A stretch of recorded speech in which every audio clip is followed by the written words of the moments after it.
I'm an Armenian. I'm a granddaughter of survivors. And I'm coming here. Am I coming here as the granddaughter of survivors? And if I understand too deeply your perspective, do I give up something of my experience? Because I didn't personally, you know, I'm trying to hold on to their experience and honor it. But there's a problem on the table. You know, it's an ongoing problem of lack of recognition, and the communities, you know, the Armenian community not grappling with it, and the two nations not grappling. So, you know, what am I at risk of losing something in this conversation? You know, honoring my grandparents. I haven't really made an effort to get to know Armenian people just because I'm not near them usually. And this gives an opportunity to find out who they are and what they're doing in an environment that I feel would be useful to spend time with. I'm trained as an architect, and I am an artist also, and I did not grow up in the Armenian community here, and I did not grow up in an Armenian community anywhere. I'm not religious. I grew up in Ohio. My father was an assimilationist and married a non-Armenian. I don't speak anything. Anyway, so I, however, have a sort of a vestige of a real affection for that Armenian family that I saw very rarely as a child, and I heard about the massacres when I was a kid. I knew that I wanted to communicate with people, understand their perspectives, feelings, and, you know, wanted to see if we can do beyond like discussing things, talking things, if we can start projects together. Just go beyond ourselves, beyond these controversies. So that's why I said yes, I believe. It was part of my ongoing desire to forge more relationships with Turkish people. I mean, I already know a lot of Armenians, and I've never been part of a group like this, and I didn't know of any group like this, so I was just hooked by the idea of doing it. And that's really why. And I'm very keen to participate.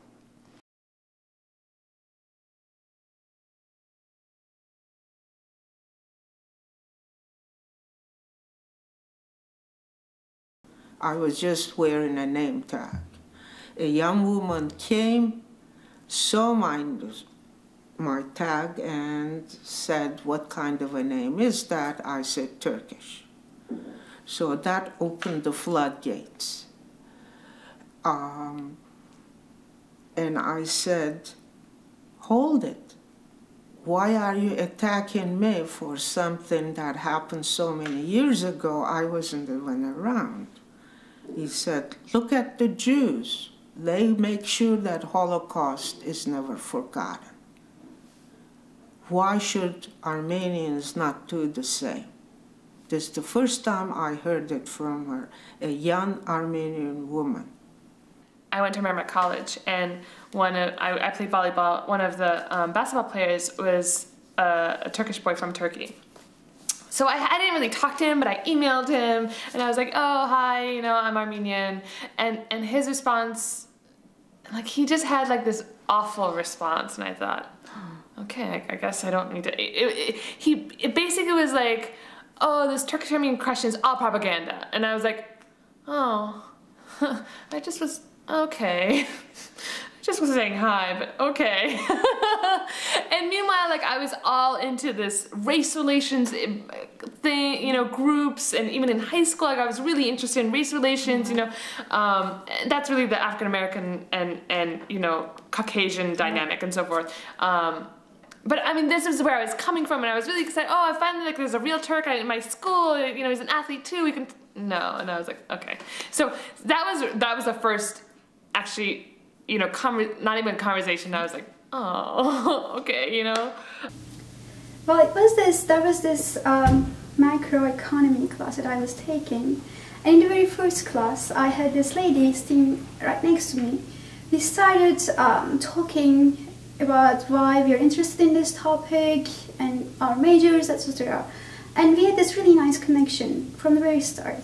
And when in the first class our professor told us that he wanted a group project, she was the only person that I knew in the class, right? And we had a really nice connection. I thought of her right away. And at the end of the class, she turned to me and said, "We should do this together. Like, you know, it would be a great project." And I said, "Yes." And in the second class, like, you know, when we came to the second class in the same week, we started talking more about ourselves, obviously. And I remember the time she learned about my nationality, and that was the last time she spoke to me in class. It was like, you know, she said I'm an American Armenian, and I said I'm Turkish, and I thought we would just go beyond that, like, you know, we would just ask other questions. But her facial expression was so different than I have ever imagined. I really didn't understand what was going on. In college, there was a DLEC freshman year. I had a roommate, she had a roommate from Europe, a Swiss girl, who knew that if she's Turkish and I'm Armenian, maybe we're gonna have a little issue here. Then she told me, you know, Dilek is really worried that you hate her. And so that was my first experience. I'm from central Massachusetts. I'd never met Turks. So I didn't really make a big effort.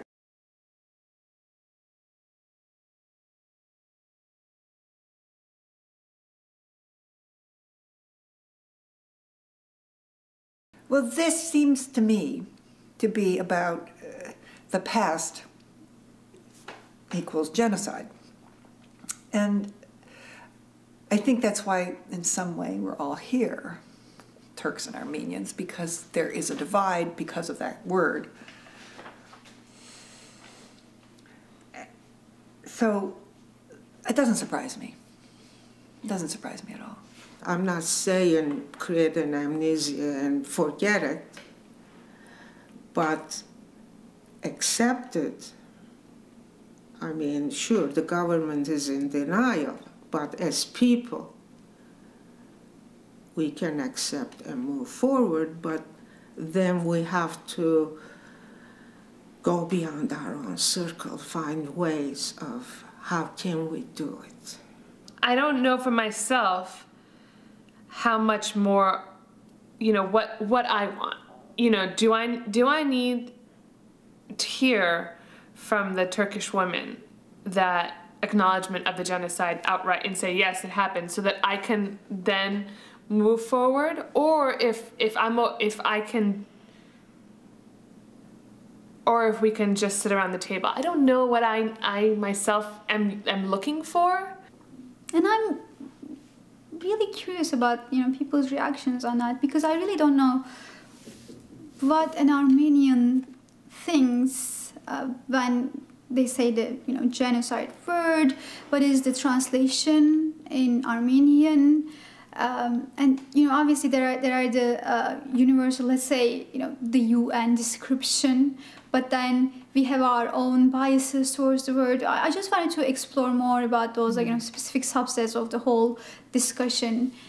Especially, like, I think I have a good understanding of the English and Turkish parts, but I'm curious about the Armenian translation and the subtext of that specific word. I know I got into a conversation long ago, like when I was in college, where somebody I was talking to said that the genocide didn't happen. And I don't know who would have said that other than a Turkish person. Maybe somebody else would have, but I mean, I'm guessing it might have been someone who was Turkish. And I remember being in this very fraught situation with that person. It's happening to me right now as I'm recalling it. Something happened the minute he said, it was a man, the minute he said that, I felt my palms tingling, and I looked down and my palms had broken out in beads of sweat, a thing that has never happened to me before or since. Being in the presence of someone who denied that the genocide had happened. And I was just staggered that I had this incredibly, physiological response to it. And every time my palms are tingling right now just to remember this. Whenever I sort of recall the event, that's what happens to me. Beads of sweat on my, and I don't sweat much. It was really strange.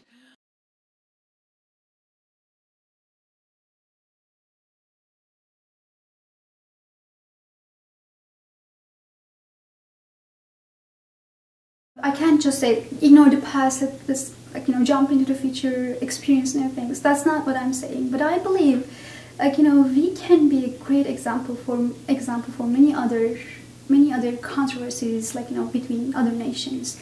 So if that was the goal, a lot of goodness can come out, right, out of that sort of thinking.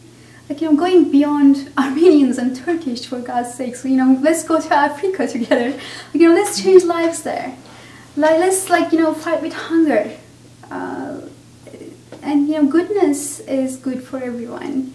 It will heal many, people from both sides, I think. I don't know. I don't know if, for myself, not that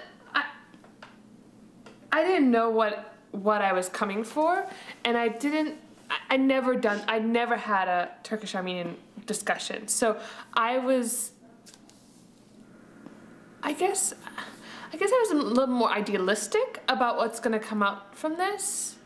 And after the 3 meetings, I think, okay, I don't need to be best friends with these women. We're not all ambassadors. We're not all, we don't represent our countries. We're individuals, and that's been helpful to me. How can we get people to a level of comfort so that whether they are speaking about Armenians and Turks, that we're all people, we've had an awful past, can we move forward? I mean, if I take an example of an individual, if an individual has an injustice in their life, whether as a victim or a perpetrator, or partly both, or first of all, they're in order to move on from it and not have that experience own their life and their future, and dictate all the decisions it makes going forward, it has to unpack and shed light on that experience. So otherwise, that experience is a it's like putting a rug over it, but it's still this mountain in the middle of the room with a rug over it, rather than removing the rug and looking at it and letting it fall apart, and over time, be cleaned up, basically. It's just not going to get cleaned up without acknowledgement, and I think, and so I guess I'm grappling with, to what extent is that completely Turkey and the Turkish people's responsibility, and to what extent is it a two-way street of responsibility?